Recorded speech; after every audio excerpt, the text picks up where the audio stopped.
El curso, ¿no? En el capítulo 27, fíjense en que habla del soñador del sueño y del héroe del sueño, ¿no? Siempre nos está diciendo de que estamos soñando. Se refiere en muchas partes a que estamos soñando. Cuando llega ya casi al final del texto, ¿no? Por el capítulo 27, ya nos dice que somos el soñador del sueño, pero que nosotros nos experimentamos como el héroe del sueño. Pero al mismo tiempo nos explica, ¿no?, cómo surgió este sueño. Y nos habla de dos sueños y nos dice que el propósito del mundo, del sueño, nos explica cuál es, para qué hicimos este mundo. Y habla de dos sueños. Un sueño que es el sueño de la mente errada, al que le llama el sueño secreto, y el sueño del mundo. El propósito del sueño del mundo es mantenernos inconscientes. Todos hicimos, todos, o sea, todos juntos, como mente, hicimos este mundo, como un solo hijo. En el párrafo 11, si buscan en la página, yo lo tengo en la 657, en el capítulo 27 de la sección 7, el soñador del sueño, en la oración 4, se nos dice: la brecha que separa la realidad de los sueños no se encuentra entre lo que el mundo sueña y lo que tú sueñas en secreto, pues en ambos casos se trata del mismo sueño. Me habla del sueño del mundo y de mi sueño secreto como si fueran el mismo sueño. Esto quiere decir que no hay una brecha entre la mente y el cuerpo, que es lo que nos hace creer el ego. El sueño del mundo, cuando el curso dice el sueño del mundo, se refiere al cuerpo. Porque nosotros, ¿qué vemos? Un mundo lleno de cuerpos. El sueño secreto es la mente.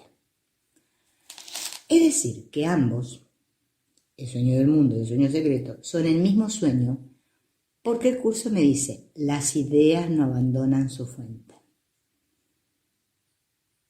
Somos una idea en la mente de Dios y es imposible que nos hayamos ido de ahí.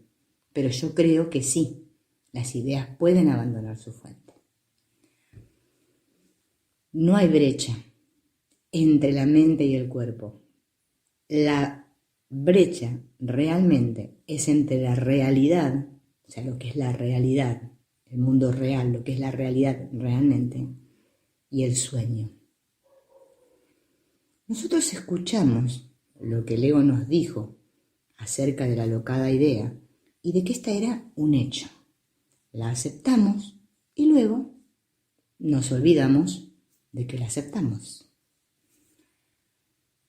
Si seguimos leyendo un poquito más en este párrafo, en la oración 6, se nos dice: el sueño del mundo no es sino una parte de tu propio sueño, de la que te desprendiste y luego viste como si fuera el principio y el final del tuyo. El sueño del mundo, nuestras experiencias físicas y psicológicas como cuerpos en este mundo, son una proyección de nuestro sueño secreto. Una vez que hicimos este mundo, perdimos la memoria de esto, de esta mente, de que somos mente, olvidamos que lo hicimos y ahora nosotros pensamos que nuestra vida comienza y termina aquí, en el sueño del mundo, en un mundo. Yo creo que nazco, que me experimento así y que muero. Pero si miramos con atención, que es lo que tenemos que aprender a hacer, el sueño del mundo es el sueño secreto. Y el final de este sueño termina con el sueño secreto. O sea, cuando la mente decide dejar de soñar. O sea, se da cuenta, despierta. Es decir, se da cuenta que es el tomador de decisiones. El mundo no es más que una cortina de humo, un truco para escondernos a nosotros mismos de que somos mente. Fíjense, aquí ¿quién anda por la calle diciendo yo soy mente, yo soy mente? Nadie.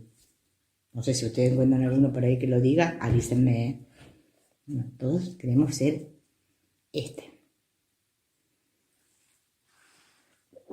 Bien. El propósito del mundo, nuestro nacimiento acá, la identificación con el mundo y sus problemas, es el de mantenernos en un estado constante de inconsciencia. Para eso hicimos todo esto. ¿Cuál es el propósito de todo aquí? ¿Cuál es el propósito de nuestras enfermedades? ¿Cuál es el propósito de nuestros problemas? Mantenernos inconscientes de que somos mente. Así de sencillo es. Seguimos leyendo y en oración 7 dice: no obstante, lo que dio comienzo al sueño del mundo fue tu propio sueño secreto, lo cual no percibes, si bien es lo que causó la parte que ves, de cuya realidad no dudas. Claro, una vez que me olvidé que soy mente, este sueño secreto, ¿no?, que es la mente, el Hijo de Dios se puso a soñar, proyectó un mundo, ¿sí?, de imágenes, objetos, todo lo que ya sabemos que hay en el mundo, y cree que es muy real. No dudamos de que eso sea real. ¿Cómo podrías dudar de ello si aún estás dormido, soñando en secreto que su causa es real? El sueño del mundo comenzó con la decisión de la mente de separarse. Este mundo es causado por el sueño secreto, y es secreto porque lo hemos olvidado y por eso es inconsciente.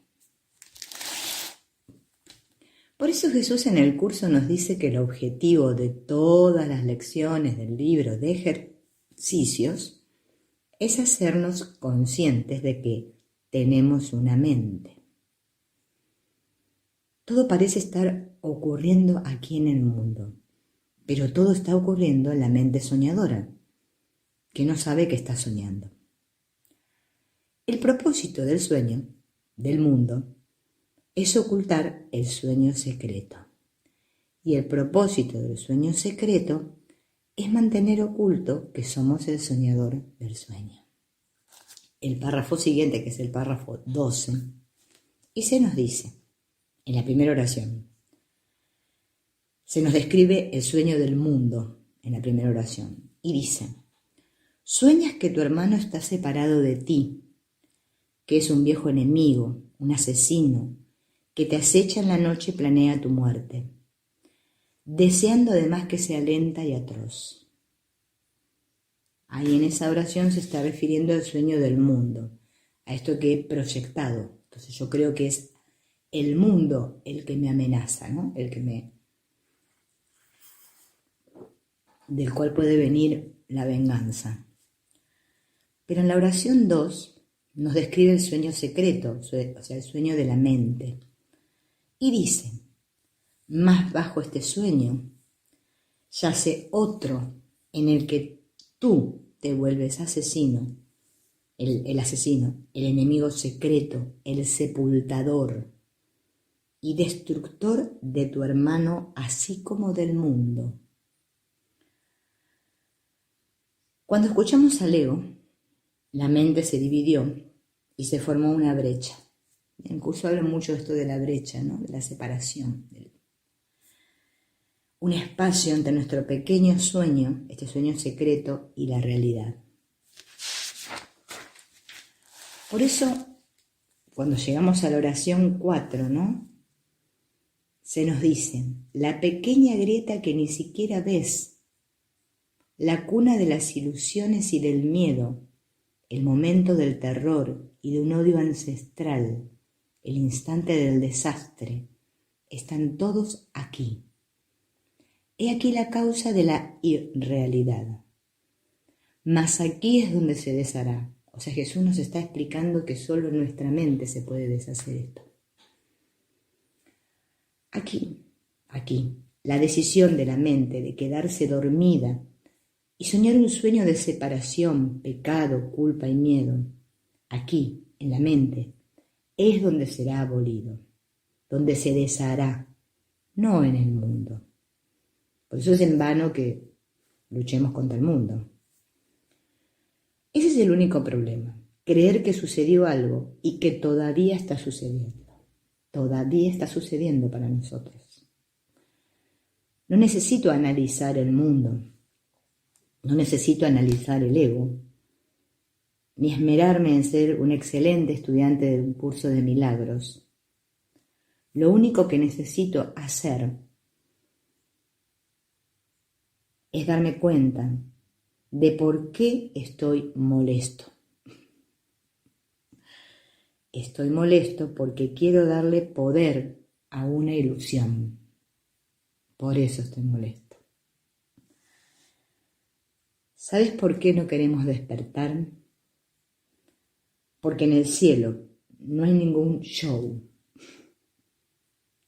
Hay un show, el show, ¿vieron el show? Como acá, hay un show continuo. En el cielo tampoco hay ningún yo pequeño, ningún yo particular. Nuestro aprendizaje comienza con nuestra voluntad de reconocer cuánto creemos en nuestra identidad como cuerpos y cuánto preferimos la inversión de causa y efecto del ego, puesto que esto respalda nuestra necesidad de percibirnos como víctimas injustamente tratadas, en lugar de mentes con el poder de elegir. Cuando me doy cuenta de eso, que en realidad cómo quiero, con cuánto ahínco yo quiero ser una persona, ser un cuerpo y sentirme injustamente tratado, ahí comienzo a darme cuenta, comienzo a despertar. El cuerpo fue hecho para ser vulnerable a los ataques, se enferma, envejece, decae y finalmente muere. Nada de esto tiene ningún efecto sobre la verdadera identidad de la mente. Por eso parece tan difícil este curso de milagros, porque nosotros lo queremos vivir desde el personaje. Bien. Como personajes seremos normales aquí como cualquiera, pero recordando quién soy yo. ¿Quién soy yo? Ese es nuestro desafío.